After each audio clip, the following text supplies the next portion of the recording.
Hi everybody, welcome back to the next session of Xenobiotics. And in the previous session, we came across different types of Xenobiotics. And today we're going to talk about the recalcitrant halocarbons. First of all, what do you mean by the recalcitrant compounds? This term mainly means that it is difficult or obstinate or not easy to control. That it is very difficult to what? What do you mean by difficult or obstinate or not easy to control? In the case of xenobiotics, especially the recalcitrant compounds, these mainly mean that in the concept of xenobiotic degradation, you can say that it is very difficult or not impossible, but it is very difficult to degrade these particular compounds. And recalcitrant chemicals, they may resist biodegradation for a whole range of reasons, and some are resistant than the others. So any component, when if it has been found to be difficult to degrade or when it is resistant to degradation, then you consider it or call it as a recalcitrant compound. And many of these recalcitrant compounds could be xenobiotic in nature, but not by no means all xenobiotics are recalcitrant. You should understand that I told you xenobiotics have different fates. So some of these xenobiotics will be recalcitrant in nature, and some of them will be not. Now, for example, sometimes you can also see natural substances. They would also be recalcitrant in nature. They might not be a foreign substance. Now, for example, it would be a naturally occurring substance also that could be recalcitrant. Now, for example, we have lignin. Lignin is a part of the trees and all that. It is not degraded very easily. So, any component which is difficult to degrade or which is resistant to the biodegradation, then it is called as a recalcitrant compound. Now let's see what are all these components. Some of the examples of that. Now we have DDT. Okay, DDT, it is a pesticide that has been found to be as a recalcitrant compound because it is not been degraded. Because you can also find, we could find the presence of DDT even in breast milk in some people where they were being exposed to it. And different instances are there. The shell of certain eggs could have DDT when they are being exposed to it. So these are all cases in which DDT is not being getting degraded. Or you can also have PCB or the polychlorinated biphenyls. I told you earlier. Biphenyls to biphenyl moieties which are being found to be chlorinated. That is called the PCBs. They are mainly being used in electrical transformers and all that. They are examples of what? Uh, Recalcitrant compounds. The other one is tetrasin, that is an azo dye. So these dyes are being used as food colorants. The colorful food which you find or which you buy from outside, if it is not a natural color or sometimes if it is adding a certain dyes, of course natural colors have a tendency to get degraded, but of course some of them might not be degraded also. If in such cases they might be serve as recalcitrant compounds within your body. Then another one which we have is linear alkyl benzene sulfonate. Just look at this. Linear alkyne benzene sulfonate. Just look, benzene is getting attached to a sulfonate moiety, and then it is also getting attached to a linear alkyl chain. You know what's a linear chain? A linear chain is a chain which is not being branched, and alkyl chain is which contains only the carbon hydrogen atoms. It does not have aromatic so when an alkyl chain is connected to a benzene ring, and when this benzene ring is connected to a sulfonate moiety, it becomes a linear alkyl benzene sulfonate. Now what is this being used in? Most of the surfactants or the bubbling agents, the detergents that you have, the shampoos that you use, or might be the eye lens cleansers which you have, all that which produces has the content of soap or the which produces bubbles, they will all contain linear alkyl benzene sulfonate. Okay, that the presence of LAS or linear alkyl benzene sulfonate as a detergent or as a surfactant is being found in most of the even in the toothpaste that you use, you could have loss. So these are all some recalcitrant compounds. Now, why do they consider to be as recalcitrant compounds? Now, uh, it mainly because, or why are they not getting degraded very fast? This is mainly because some of the presence of the halogens in the place of hydrogen in the molecule, and you can see that the carbon halogen bond is being found to be highly stable, and it requires a large amount of energy to break down a carbon halogen bond. So, in such cases, when a carbon halogen bond has been formed between the molecules, they become recalcitrant or become resistant to get degradation.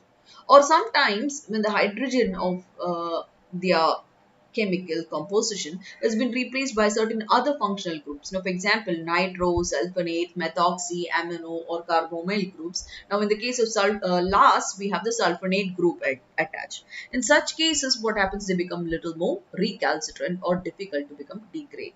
And also when the compounds, if they are having cyclic structures, aromatic compounds, cycloalkanes or heterocyclic compounds and all that, in such cases they become more recalcitrant than the linear chains. That is, in a chemical substance, when it has a linear chain or an aliphatic chain, it is not that difficult to degrade it.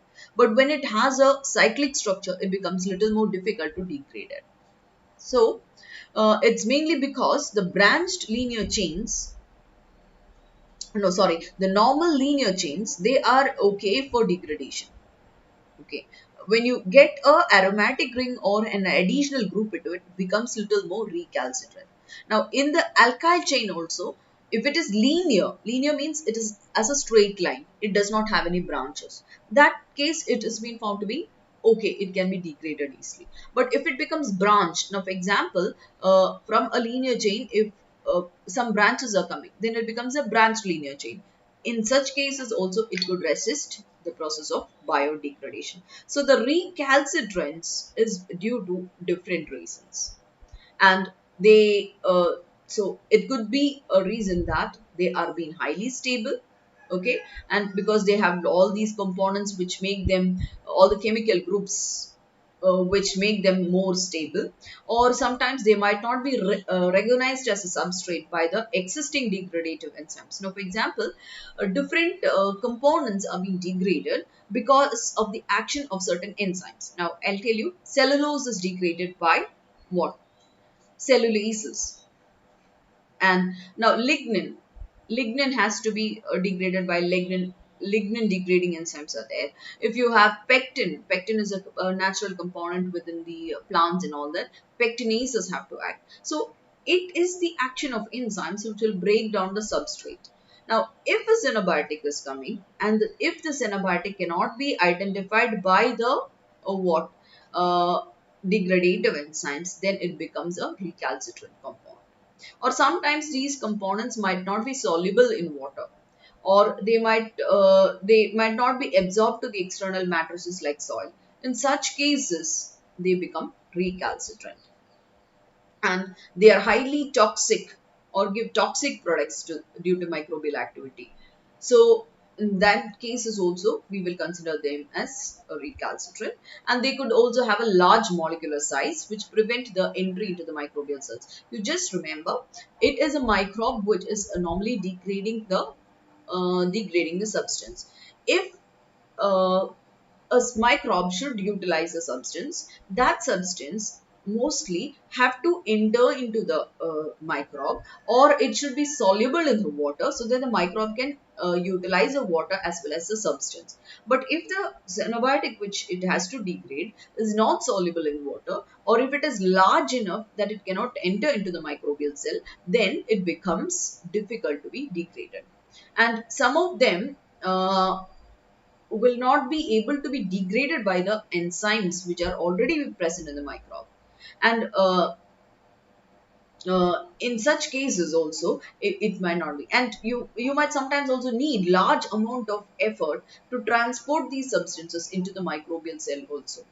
So when all this is being hindered, or when the microbe is not able to degrade the xenobiotic, either because it is not soluble in water, either because it is producing a highly toxic substance which is even preventing the growth of the microbe, or if when the substance xenobiotic is large enough that it cannot enter into the microbial cell, or if the organism cannot produce degradatory enzymes. In all such cases, the substance can be recalcitrant in nature. So I guess you got an idea of what is recalcitrance and what are the substances or what are the factors which have been responsible for the recalcitrance. And we came across some of them, the DDT, LAS, polychlorinated biphenyls and all.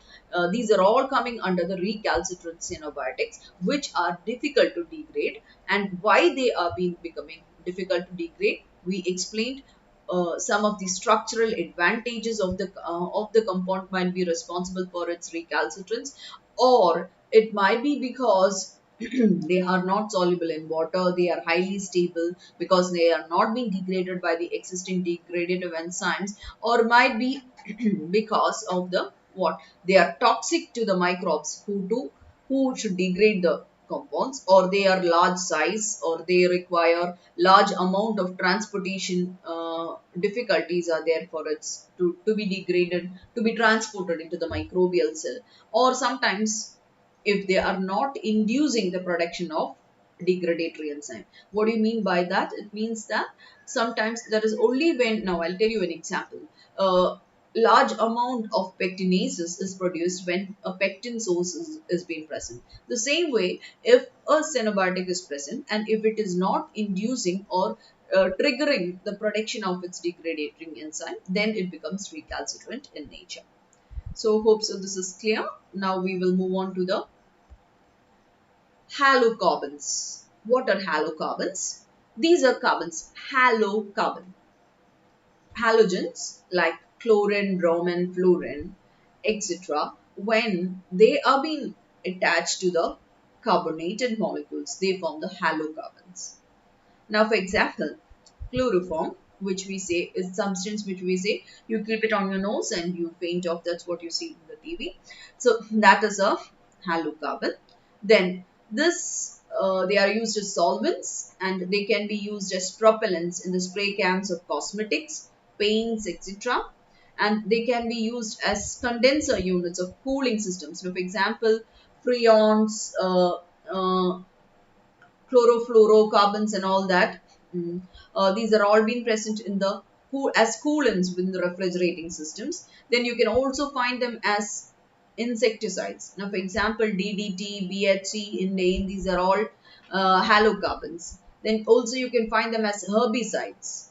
Now, Dalapon and all these are all to kill the herbicide. What do you mean by herbicide is a herb is something which has to be killed, like when you have a large cash crop which has to be grown in large quantity, there will be a small herb which has to be removed from it. For that, you might use a herbicide. So now let's just look into this. What is it? Now, for example, in the what is this? This is a perfume bottle which you had. For that, when you have to just press, see, you have a pressing type of thing and you get a what? A deodorant or a perfume coming out from it. So in that case, what? It is being filled over here with a propellant.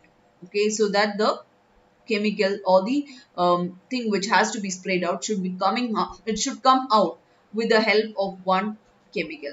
So that in such cases, that is a case here in which I told you they are being found as a propellant in spray cans of cosmetics. This is a just added the picture for you to understand. Okay, so the liquid product which you are interested in releasing, okay, that has to come out with the help of a pressurized gas, and that is called the propellant. So that propellant will help the liquid product come into the air when you press a cosmetic and turn it into an aerosol cloud or a spray like thing. So for that, what happens, some of these, for the perfume to come out, you might add a propellant in your cosmetic, and one among that is what a halocarbon which we are mentioning here. Okay, so the substance which you need to come out, or the propellant, I'm sorry, the liquid product or your extract which should come out of the thing, that is mixed with a propellant, and it could be a halocarbon. And you can also find that in the presence of chlorofluorocarbons. Now, chlorofluorocarbons were one of the substances which were being responsible for the ozone depletion, as well as as a contributory factor in the process of global warming.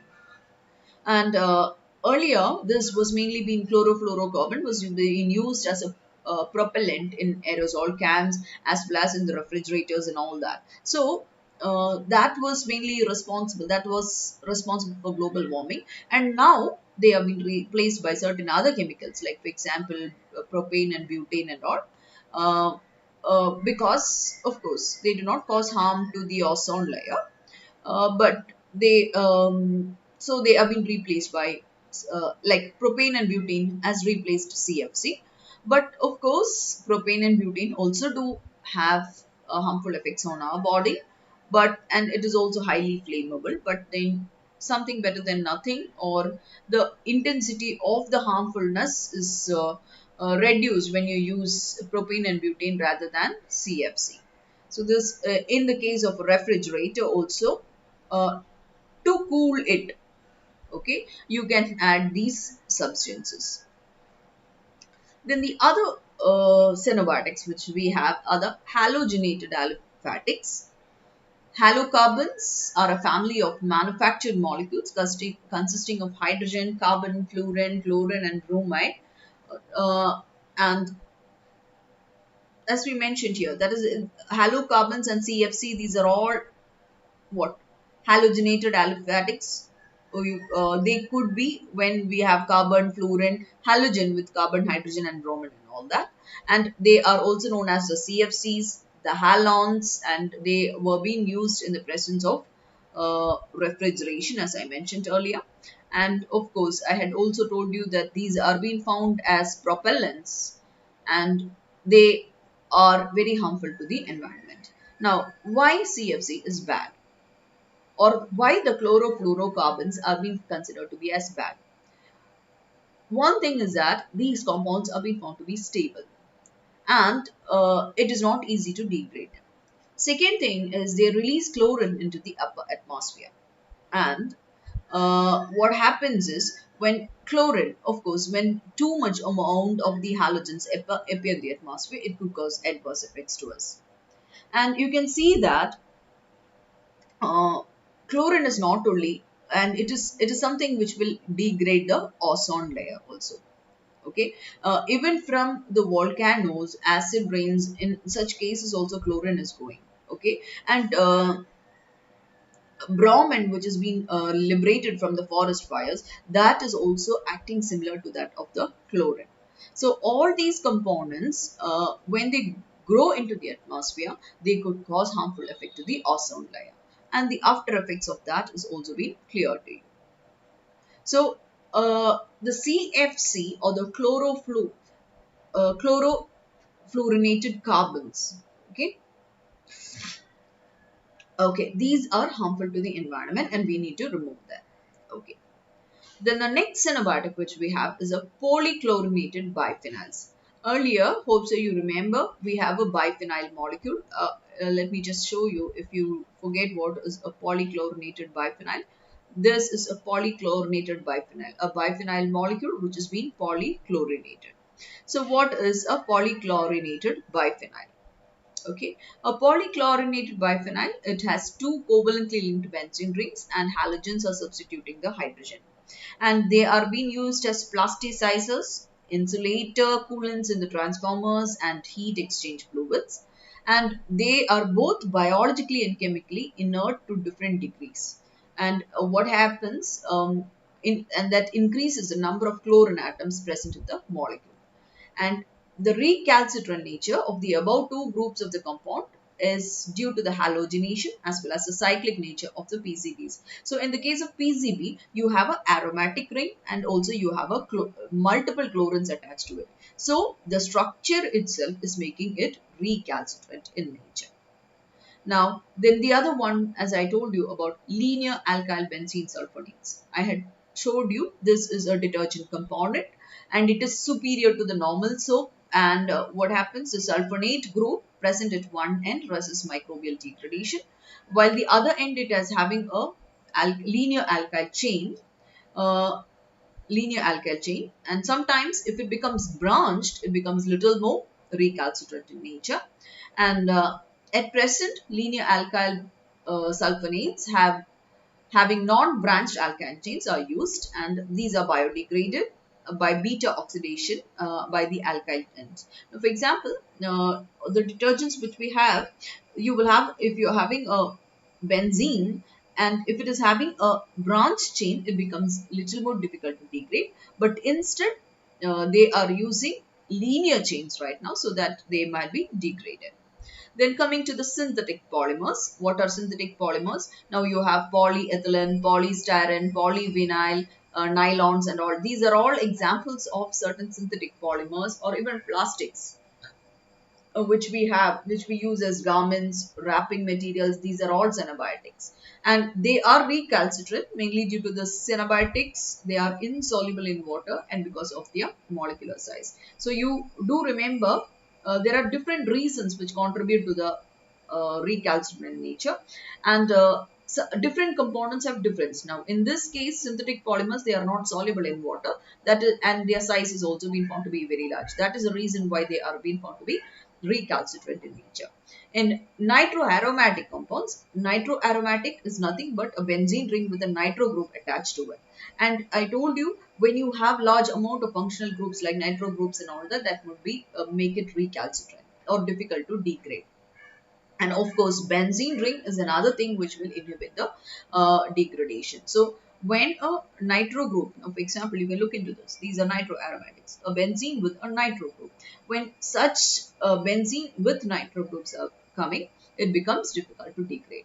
So with this, we come to an end of the second session of xenobiotics, which were explaining some of the recalcitrant compounds, the factors which have been responsible for recalcitrance. I guess that is also clear to you. The session is mainly to give you a better understanding. It's up to you to take the core part of it and advance your knowledge levels. Thank you.